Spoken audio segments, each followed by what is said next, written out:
Esse vídeo vai abençoar a sua vida de tal maneira que você vai perceber a partir de hoje no seu dia a dia e você vai notar o que eu vou falar aqui. O vídeo de hoje você vai aprender argumentos que as pessoas usam contra Deus e que não fazem o menor sentido. Eu quero hoje conversar com você sobre algo que acontece numa conversa entre muitas pessoas, muita gente que fala argumentos que não tem fundamento da palavra de Deus. E por que que isso é importante? Por que que é bom você saber sobre isso?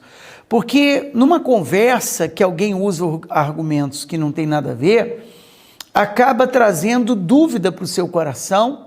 E a dúvida, o que que ela faz? Ela neutraliza a nossa fé. Será que esses argumentos realmente têm lógica, que você vê tantas pessoas usando contra Deus a palavra, às vezes argumentos que são convincentes e que acabam enfraquecendo muitas pessoas com respeito à fé e com respeito à palavra de Deus? Fica comigo até o final, porque você vai perceber nesse vídeo que a verdade, tá? Ao contrário do que a gente vê por aí, você vai entender que, na verdade, a ausência de Deus é que não faz sentido na vida da pessoa. A ausência de Deus é o que atrapalha. A ausência de Deus que faz muita gente viver confusa e sem direção. Vamos compartilhar com você 5 argumentos contra Deus que não faz sentido, e o quinto, o último, ele é o mais perigoso. Talvez você já tenha ouvido, talvez você já tenha falado, já tenha usado esse argumento, e eu quero por isso que você veja o vídeo até o final, e é importante que você comente aqui, escreva o que Deus tem falado com você, tem mostrado, tá bom? A palavra-chave de hoje é vitória. Escreva aí vitória nos comentários, pode colocar o seu nome, porque é vitória que Deus tem preparado para você. Primeiro argumento, as pessoas dizem assim: se Deus existisse, não haveria tanto sofrimento. Se Deus existisse, não haveria sofrimento. E esse, eu diria, é um dos argumentos mais comuns que acontecem por aí, né? Mas o sofrimento, ele não prova a ausência de Deus, ele revela a ausência do ser humano em relação a Deus.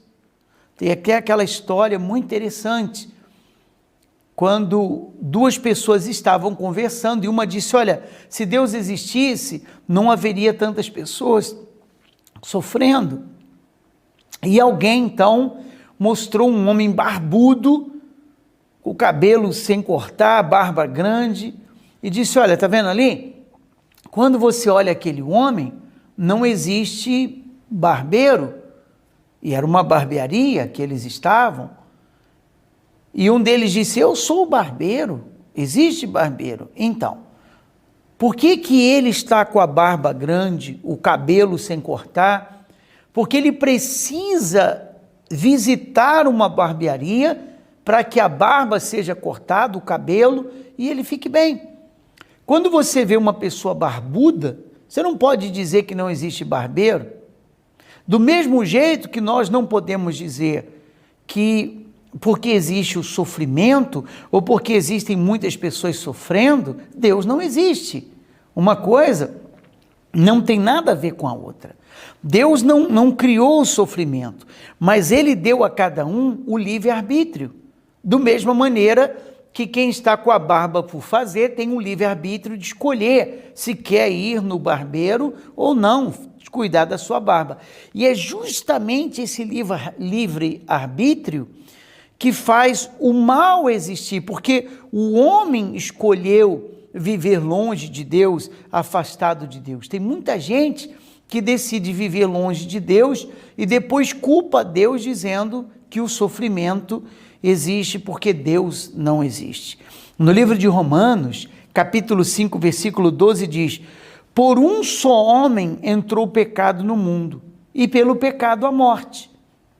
Então, a presença de sofrimento não nega a existência de Deus. Ele mostra o quanto precisamos dele. Agora, se a pessoa quer ou não buscá-lo, é uma outra coisa. Segundo argumento, Deus não pode ser provado cientificamente. Tem gente que diz isso. É verdade. Deus não é um objeto de laboratório. E isso é justamente o ponto, tá? O nosso Deus não é um Deus de laboratório que você pode pesquisar. A ciência explica o como as coisas funcionam, mas Deus explica o porquê elas existem, a razão delas existirem. O amor, a consciência, a moral, tudo isso também não pode ser medido, mas é real, mas existe. Então é importante você saber disso. E um versículo, Hebreus capítulo 6, 11, versículo 6, diz: sem fé é impossível agradar a Deus. A fé não é a falta de razão, é a falta de confiança em um Deus que vai além da razão humana. Além da razão humana. Um terceiro argumento, a religião, ela é uma invenção humana. Uma invenção humana. E você vê, por exemplo, as pessoas usam esse argumento que a religião é uma invenção humana, e realmente faz com que muitas pessoas se percam, porque a religião não traz, às vezes, fé, traz mais dúvida do que fé e conflitos e coisas do tipo. Mas uma coisa você precisa saber, religiões podem ser invenção humanas. Realmente é. Quem inventou a religião não foi Deus. Qual era a religião que Jesus tinha? Não é verdade? Jesus não tinha religião. Deus não é religião. O nosso Deus não é religião.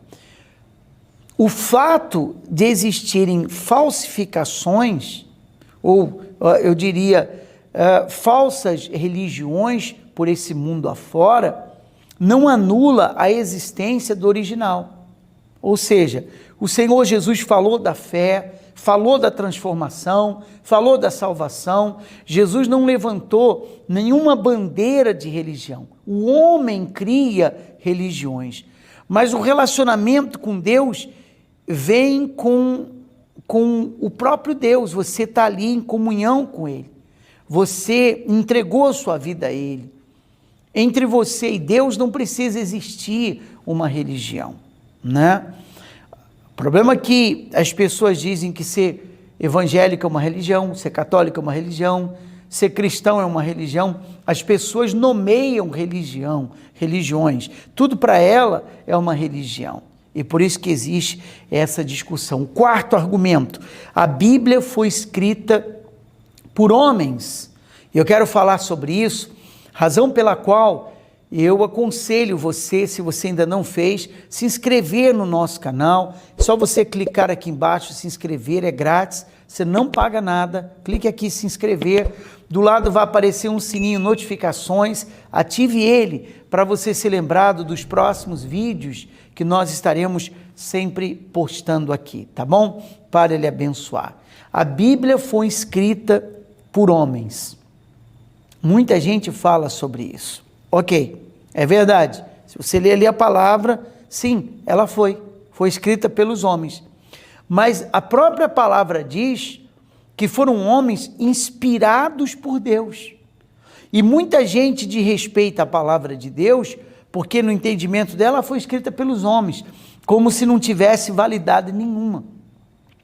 Mas a palavra de Deus tem se cumprido, foi escrita pelos homens, mas as profecias têm se cumprido. A palavra de Deus promete cura, muitas pessoas são curadas. A palavra de Deus promete libertação, muita gente tem sido liberta. A palavra de Deus promete o batismo com o Espírito Santo, quantas pessoas foram batizadas com o Espírito Santo? Quer dizer, foi escrita pelos homens, mas inspirada por Deus.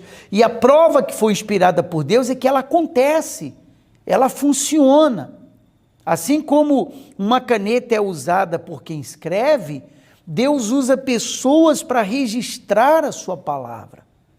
para registrar o que ele quer. E a própria coerência da palavra, quando você examina, a própria coerência da Bíblia escrita, mostra, foram escritas por mais de 40 autores em séculos diferentes, né? E uma palavra que foi inspirada por Deus, uma palavra que foi inspirada pelo Espírito de Deus, e a prova da sua inspiração divina é que ela funciona como eu acabei de falar. Tem um versículo em 2 Timóteo capítulo 3, versículo 16, toda a escritura é inspirada por Deus. Você pode conferir, 2 Timóteo capítulo 3, versículo 6. E o quinto e último argumento, que eu disse que seria um dos mais importantes, e você deve saber e aprender. Eu não preciso de Deus para ser uma boa pessoa. Sabe, alguns têm em mente que eles são autossuficientes. Eu não preciso de Deus para ser uma boa pessoa. Muitos confundem a moral com a salvação delas. E uma coisa é uma coisa, outra coisa é outra coisa. Ser uma boa pessoa não apaga o pecado, tá? Você tem que saber disso. Assim como um remédio errado não cura a doença certa. Um remédio errado não traz a solução certa. Só Deus pode transformar o coração e perdoar o pecado e mudar a sua vida. No livro de Romanos 3, 23, 24 diz: todos pecaram e carecem da glória de Deus. Então os argumentos contra Deus parecem fortes, né? À primeira vista. Mas quando você olha com atenção, você percebe que todos eles se desfazem diante da verdade. A fé não é um salto no escuro, não, é um passo em direção à luz. Esse é o objetivo da fé. O objetivo da fé é nos aproximar de Deus, do nosso Criador. Se esse vídeo abençoou você, compartilhe o link dele com outras pessoas. Eu tenho falado pelo menos com 12. Vamos fazer igual Jesus, tinha 12 discípulos, abençoava. Vamos formar uma corrente de 12. Compartilhe pelo menos com 12 pessoas esse vídeo para abençoá-las. E se você gostou, dê o joinha aqui do like, gostei, para que outras pessoas sejam alcançadas também.